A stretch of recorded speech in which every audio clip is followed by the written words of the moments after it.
ലോകം ഭരിക്കാൻ ശേഷിയുള്ളവരാണ് crude oil ഉൽപ്പാദകർ. അതുപോലെ ലോകക്രമത്തെ മാറ്റാൻ ശേഷിയുള്ളവരാണ് ക്രൂഡ് ഓയിലിന്റെ ഉപഭോക്താക്കൾ. ഇത്ര നാളും ആ പദവി അലങ്കരിച്ച ചൈന പിൻവാങ്ങിയിരിക്കുന്നു. ആ സ്ഥാനത്തേക്ക് ഇന്ത്യ കടന്നു വരുന്നതോടെ എന്തൊക്കെ മാറ്റങ്ങളായിരിക്കും ആഗോള രാഷ്ട്രീയത്തിൽ സംഭവിക്കാൻ പോകുന്നത്?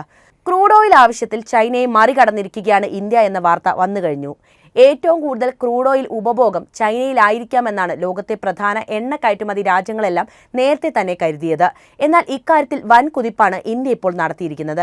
അതുകൊണ്ട് തന്നെ എണ്ണ ശക്തികളുടെ ശ്രദ്ധ ചൈനയിൽ നിന്ന് മാറി ഇന്ത്യയിലേക്ക് എത്തുകയാണ് എന്ന പ്രത്യേകതയും ഇന്ത്യക്ക് വന്നു ചേർന്നിരിക്കുന്നു. 2024 എണ്ണ ആവശ്യത്തിൽ ഇന്ത്യയിൽ നിന്നുണ്ടായ വർധനവ് വരും വർഷവും തുടരുമെന്നാണ് പ്രതീക്ഷ എന്ന് S&P ഗ്ലോബൽ കമോഡിറ്റി ഇൻസൈറ്റ്സ് വ്യക്തമാക്കുന്നുണ്ട്. ഇന്ധന ഉപഭോഗത്തിന്റെ കേന്ദ്രമായി അതിവേഗം ഇന്ത്യ മാറുകയാണ്. എന്നാൽ ഇന്ത്യയാകട്ടെ ഈ ഘട്ടത്തിൽ പതിവ് വഴിയിൽ നിന്ന് അല്പം മാറി സഞ്ചരിക്കുകയും ചെയ്യുന്നു. ഇക്കാര്യത്തിൽ പശ്ചിമേഷ്യയിലെ സൗദി അറേബ്യ ഉൾപ്പെടെയുള്ള രാജ്യങ്ങൾക്ക് ആശങ്ക സ്വാഭാവികവുമാണ്. എണ്ണ ഉപഭോഗത്തിൽ ഇന്ത്യയാകും ഇനി മുന്നിലെന്ന് S&P ഗ്ലോബൽ മേധാവി കാങ് പറയുന്നു. 2025 ഇന്ത്യയിൽ നിന്ന് എണ്ണയ്ക്ക് വേണ്ടിയുള്ള ആവശ്യം 3.2% അതേസമയം ചൈനയിൽ നിന്നുള്ള ആവശ്യം 1.7% ഉണ്ടാകൂ എന്നും അദ്ദേഹം കൂട്ടിച്ചേർത്തു.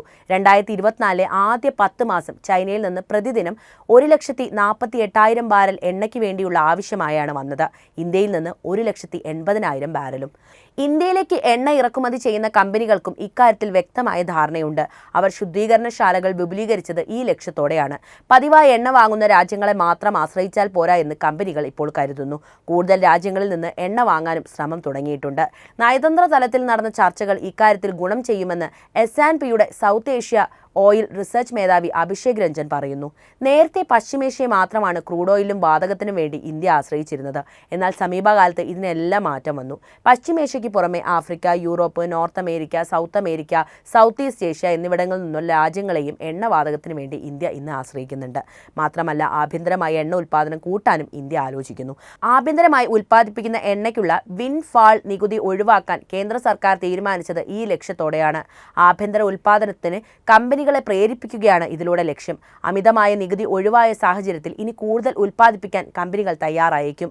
1948 എണ്ണപ്പാട നിയമത്തിൽ ഭേദഗതി കൊണ്ടുവരുന്ന ബില്ല് അടുത്തിടെ രാജ്യസഭ പാസാക്കിയിരുന്നു. ഷെയിൽ ഓയിൽ, ഷെയിൽ ഗ്യാസ്, കൽക്കരി മേഖലയിലെ മീഥേൻ എന്നിവയുടെ ഖനനം കൂടി എളുപ്പമാക്കുന്ന രീതിയിലാകും ഈ ഭേദഗതി. ആവശ്യമുള്ളതിന്റെ 80% എണ്ണയും ഇന്ത്യ ഇറക്കുമതി ചെയ്യുകയാണ്. ഇന്ത്യയുടെ പണം വലിയ തോതിൽ വിദേശത്തേക്ക് പോകുന്നതും ഇത് കാരണമാണ്. ആഭ്യന്തര ഉൽപ്പാദനം ശക്തിപ്പെടുത്തി പരിഹാരം കാണാനാണ് ഇന്ത്യ ഇപ്പോൾ ശ്രമിക്കുന്നത്. അതായത് സ്വന്തമായ എണ്ണ ഉൽപ്പാദിപ്പിച്ച് കച്ചവടം നടത്താൻ ഇന്ത്യയും സജ്ജമാണ് എന്നർത്ഥം. എന്തായാലും ഈ വാർത്ത സൗദി, ഇറാഖ്, UAE എന്നീ രാജ്യങ്ങൾക്കും ഏറെ സന്തോഷകരമായ കാര്യം തന്നെയാണ്. എന്താണെന്ന് വെച്ചാൽ യുദ്ധം ആരംഭിച്ചതോടെ ഇന്ത്യയുടെ പ്രധാന ക്രൂഡ് ഓയിൽ സ്രോതസ്സായ റഷ്യയിൽ നിന്നുള്ള വരവ് കുറഞ്ഞിട്ടുണ്ട്. യുദ്ധം ആരംഭിച്ചതോടെ റഷ്യയ്ക്ക് ഉപരോധം ഏർപ്പെടുത്തിയതോടെ പല രാജ്യങ്ങൾക്കും, അതായത് ഇന്ത്യ അടക്കമുള്ള പല രാജ്യങ്ങൾക്കും വിലക്കുറവിൽ എണ്ണ നൽകിയിരുന്നു. സാഹചര്യങ്ങൾ ഇപ്പോൾ മാറി മറിഞ്ഞിരിക്കുകയാണ്. ഇവിടുത്തെ വിതരണം കുറഞ്ഞതോടെ പശ്ചിമേഷ്യൻ രാജ്യങ്ങളായ സൗദി അറേബ്യ, ഇറാഖ്, UAE എന്നിവിടങ്ങളിൽ നിന്നും കൂടുതൽ ക്രൂഡ് ഓയിൽ ഇറക്കുമതി ചെയ്യാനുള്ള നീക്കവുമായി ഇന്ത്യൻ റിഫൈനുകൾ മുന്നോട്ട് വരികയാണ്. പൊതുമേഖലാ കമ്പനികളാണ് പ്രധാനമായും പരമ്പരാഗത ക്രൂഡ് ഓയിൽ വിതരണക്കാരിൽ നിന്നുള്ള ഇറക്കുമതി ശക്തമാക്കാൻ ഒരുങ്ങുന്നതെന്നാണ് അന്താരാഷ്ട്ര വാർത്താ ഏജൻസിയായ റോയിട്ടേഴ്സിൽ നിന്നുള്ള റിപ്പോർട്ടുകൾ വ്യക്തമാക്കുന്നത്. പൊതുമേഖലയിൽ പ്രവർത്തിക്കുന്ന 3 പ്രധാന റിഫൈനർമാരായ Indian oil corporation, Bharat petroleum corporation, Hindustan petroleum എന്നിവർക്ക് റഷ്യയിൽ നിന്നുള്ള വിതരണത്തിൽ വലിയ ഇടവാണ് അടുത്ത കാലത്തായി ഉണ്ടായിരിക്കുന്നത്. 3 കമ്പനികൾക്കുമായി ജനുവരിയിലെ ലോഡിംഗിൽ 8 മുതൽ 10 ദശലക്ഷം ബാരൽ റഷ്യൻ എണ്ണയുടെ കുറവ് നേരിടുന്നതായും റിപ്പോർട്ടുകൾ വ്യക്തമാക്കുന്നുണ്ട്. ആഭ്യന്തര ഡിമാൻഡ് വർദ്ധിക്കുന്നതും ഒപെക് കരാറിന് കീഴിലുള്ള പ്രതിസന്ധികളുമാണ് റഷ്യയിൽ നിന്നുള്ള വിതരണം കുറയാനുണ്ടായ കാരണം. വരും മാസങ്ങളിലും ഇത് തുടരാനാണ് സാധ്യത. ഈ സാഹചര്യത്തിൽ ഇന്ത്യൻ കമ്പനികൾ പശ്ചിമേഷ്യൻ രാജ്യങ്ങളിൽ നിന്നും ടേം കരാറുകളിലെ ഓപ്ഷണൽ വോളിയങ്ങളിൽ വർധനവ് വരുത്തുകയോ സ്പോട്ട് ടെൻഡർ നടത്തിയേക്കാമെന്നും റോയിട്ടേഴ്സ് റിപ്പോർട്ട് അവകാശപ്പെടുന്നു. 2022 ഉക്രൈൻ അധിനിവേശത്തിന് മുൻപ് വരെ പശ്ചിമേഷ്യൻ രാജ്യങ്ങളായ ഇറാഖും സൗദി അറേബ്യയും UAEയും ഒക്കെയായിരുന്നു ഇന്ത്യയുടെ ഏറ്റവും വലിയ എണ്ണ വിതരണക്കാർ.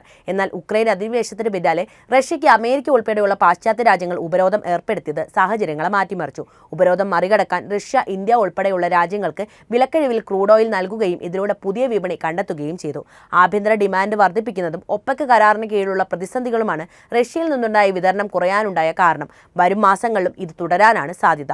ഈ സാഹചര്യത്തിൽ ഇന്ത്യൻ കമ്പനികൾ പശ്ചിമേഷ്യൻ രാജ്യങ്ങളിൽ നിന്നും ടേം കരാറുകളുടെ ഓപ്ഷണൽ വോള്യങ്ങളിൽ വർധനവ് വരുത്തുകയോ സ്പോട്ട് ടെൻഡർ നടത്തിയേക്കാമെന്നും റോയിട്ടേഴ്സ് റിപ്പോർട്ട് അവകാശപ്പെടുന്നു. 2022 ഉക്രൈൻ അധിനിവേശത്തിന് മുമ്പ് വരെ പശ്ചിമേഷ്യൻ രാജ്യങ്ങളായ ഇറാഖും സൗദി അറേബ്യയും UAEയും ഒക്കെയായിരുന്നു ഇന്ത്യയുടെ ഏറ്റവും വലിയ എണ്ണ വിതരണക്കാർ. എന്നാൽ ഉക്രൈൻ അധിനിവേശത്തിന് പിന്നാലെ റഷ്യയ്ക്ക് അമേരിക്ക ഉൾപ്പെടെയുള്ള പാശ്ചാത്യ രാജ്യങ്ങളിൽ ഉപരോധം ഏർപ്പെടുത്തിയത് സാഹചര്യങ്ങളെയൊക്കെ മാറ്റിമറിച്ചു. ഉപരോധം മറികടക്കാൻ റഷ്യ, ഇന്ത്യ ഉൾപ്പെടെയുള്ള രാജ്യങ്ങൾക്ക് വിലക്കിഴിവിൽ ക്രൂഡ് ഓയിൽ നൽകുകയും ഇതിലൂടെ പുതിയ വിപണി കണ്ടെത്തുകയുമായിരുന്നു ചെയ്തത്. ഇങ്ങനെയായിരുന്നു സാഹചര്യമെങ്കിലും ചില മാറ്റങ്ങൾ അടുത്ത കാലത്തായി വന്നിട്ടുണ്ട്. റഷ്യ ഉക്രൈൻ യുദ്ധം മൂർധന്യാവസ്ഥയിലെത്തുകയും മറ്റ് പല രാജ്യങ്ങളിലും ആഭ്യന്തര സംഘർഷങ്ങളും യുദ്ധങ്ങളും പൊട്ടിപ്പുറപ്പെടുകയും ചെയ്ത സാഹചര്യത്തിലാണ് ചില വ്യത്യാസങ്ങൾ ഇവിടെ വന്നത്. അതേസമയം പശ്ചിമേഷ്യൻ രാജ്യങ്ങളിൽ നിന്നായി ഇന്ത്യ ആകെ 2.28 ദശലക്ഷം BPD എണ്ണ ഇറക്കുമതി ചെയ്തു. അതായത് ഒക്ടോബറിനേക്കാൾ 10.8% വർധനവാണ് ഉണ്ടായത്. മൊത്തം ഇറക്കുമതിയുടെ 48% വരും ഇതെന്നും കണക്കുകൾ പറയുന്നുണ്ട്. ക്രൂഡ് ഓയിൽ രാഷ്ട്രീയം എങ്ങനെയാണ് ലോക സാമ്പത്തിക വ്യവസ്ഥയെ ബാധിക്കുന്നത്? സാമ്പത്തിക നയങ്ങൾ, പവർ ഡൈനാമിക്സ്, ആഗോള സംഘർഷങ്ങൾ എന്നിവ രൂപപ്പെടുത്തുന്ന അന്താരാഷ്ട്ര രാഷ്ട്രീയത്തിലെ ഒരു കേന്ദ്ര ഘടകം തന്നെയാണ് ഈ ക്രൂഡ് ഓയിൽ. ആഗോള ക്രൂഡ് ഓയിൽ വിപണിയെ നയിക്കുന്നത് വിതരണത്തിന്റെയും ഡിമാൻഡിന്റെയും സൂക്ഷ്മമായ സന്തുലിതാവസ്ഥ, ഭൗമരാഷ്ട്രീയ ഘടകങ്ങൾ, പ്രധാന എണ്ണ ഉൽപ്പാദക രാജ്യങ്ങൾ, ബഹുരാഷ്ട്ര കോർപ്പറേഷനുകൾ, വളർന്നുവന്ന സമ്പദ് വ്യവസ്ഥകൾ തുടങ്ങിയ പ്രധാന സ്വാധീനം ഇവയിൽ എടുത്തു പറയേണ്ട ഒന്ന് തന്നെയാണ്. 13 എണ്ണ കയറ്റുമതി രാജ്യങ്ങളുടെ കൂട്ടായ്മയായ ഓർഗനൈസേഷൻ ഓഫ് പെട്രോളിയം എക്സ്പോർട്ടിംഗ് രാജ്യങ്ങൾ, അതായത് ഒപ്പക്, എണ്ണ ഉൽപ്പാദനവും വിലയും നിയന്ത്രിക്കുന്നതിൽ നിർണായക പങ്ക് വഹിക്കുന്നവരാണ്. 1960 സ്ഥാപിതമായ ഒപ്പക് എണ്ണ വിപണിയെ സ്ഥിരപ്പെടുത്തുന്നതിനും എണ്ണ ഉൽപ്പാദിപ്പിക്കുന്ന രാജ്യങ്ങൾക്ക് ന്യായമായ വരുമാനം ഉറപ്പാക്കുന്നതിനുമായി സ്ഥാപിതമായ ഒരു കൂട്ടായ്മയുമാണ്. ഈ ഗ്രൂപ്പിന്റെ സ്വാധീനം വർഷങ്ങളായി എണ്ണവിലയിലെ ഏറ്റക്കുറച്ചിലുകൾക്ക് കാരണമായിട്ടുമുണ്ട്. പ്രത്യേകിച്ചും യുണൈറ്റഡ് സ്റ്റേറ്റ്സ് പോലുള്ള പുതിയ എണ്ണ ഉൽപ്പാദകർ കടന്നു വന്നതോടെയാണ് ഇത് സംഭവിച്ചത്. ഇതൊക്കെയാണെങ്കിലും ആഗോള എണ്ണ രാഷ്ട്രീയത്തിൽ ഒപ്പക് ഒരു പ്രധാന ശക്തിയായി ഇന്നും തുടരുകയാണ്. പ്രത്യേകിച്ചും ഉൽപ്പാദനം വെട്ടിക്കുറയ്ക്കുകയോ എണ്ണവില നിയന്ത്രിക്കുന്നതിനുള്ള വർധനവ് ഏകോപിക്കുകയോ ചെയ്യുമ്പോൾ കാര്യമായ സ്വാധീനം ചെലുത്താൻ ഇവർക്ക് ഇപ്പോഴും സാധിക്കാറുണ്ട്. ഉപരോധങ്ങളും വ്യാപാര യുദ്ധങ്ങളും ക്രൂഡ് ഓയിൽ രാഷ്ട്രീയത്തിന് മറ്റൊരു പ്രകടമായ മുഖമാണ്. ഉദാഹരണത്തിന് ഗണ്യമായ എണ്ണ കയറ്റുമതിക്കാരനായ ഇറാൻ, വെനസ്വേല തുടങ്ങിയ രാജ്യങ്ങളിൽ അമേരിക്ക ഉപരോധം ഏർപ്പെടുത്തി അവരെ ശ്വാസം മുട്ടിച്ചുകൊണ്ടിരിക്കുകയാണ്. എല്ലാം ഉണ്ടായിരുന്നിട്ടും ഒന്നുമില്ലാത്ത അവസ്ഥയാണ് ഇറാനെ പോലുള്ള രാജ്യങ്ങൾ ഇന്ന് നേരിടുന്നത്. ഖത്തറിനോളം പ്രകൃതിവാദം ഉണ്ടായിരുന്നിട്ട് പോലും വളരാൻ കഴിയാത്തതിന്റെ പ്രധാന കാരണവും ഈ ഉപരോധം തന്നെയാണ്. ഈ ഉപരോധങ്ങൾ എണ്ണ വിപണിയെ തടസ്സപ്പെടുത്തുകയാണ് ചെയ്യുന്നത്. ഇത് വിലയിലെ ചാഞ്ചാട്ടത്തിനും ആഗോള വിതരണ ശൃംഖലയിലെ മാറ്റത്തിനും കാരണമാകുന്നു. ഇതിന് വിപരീതമായി എണ്ണയുടെ വലിയ ഉപഭോക്താക്കളായ ചൈനയും ഇന്ത്യയും പോലുള്ള രാജ്യങ്ങൾ സ്വാധീനിക്കുന്നതും കാണപ്പെടാറുണ്ട്. അന്താരാഷ്ട്ര ബന്ധങ്ങളെ ഉപയോഗപ്പെടുത്തിയാണ് ഇത് സംഭവിക്കുന്നത് പോലും. ഏതെങ്കിലും ഒരു രാഷ്ട്രീയത്തിനെ ആശ്രയിക്കുന്നതിന് കുറയ്ക്കുന്നതിന് വേണ്ടി തങ്ങളുടെ ഊർജ്ജ ഇറക്കുമതി വൈവിധ്യവൽക്കരിക്കാൻ പലപ്പോഴും ഈ രാജ്യങ്ങൾ ശ്രമിക്കാറുമുണ്ട്. സമീപ വർഷങ്ങളിൽ കാലാവസ്ഥാ വ്യതിയാനത്തിലും സുസ്ഥിരതയിലും ആഗോള ശ്രദ്ധ കേന്ദ്രീകരിക്കുന്നത് ക്രൂഡ് ഓയിൽ രാഷ്ട്രീയത്തിന് ഒരു പുതിയ മാനം നൽകിക്കഴിഞ്ഞു.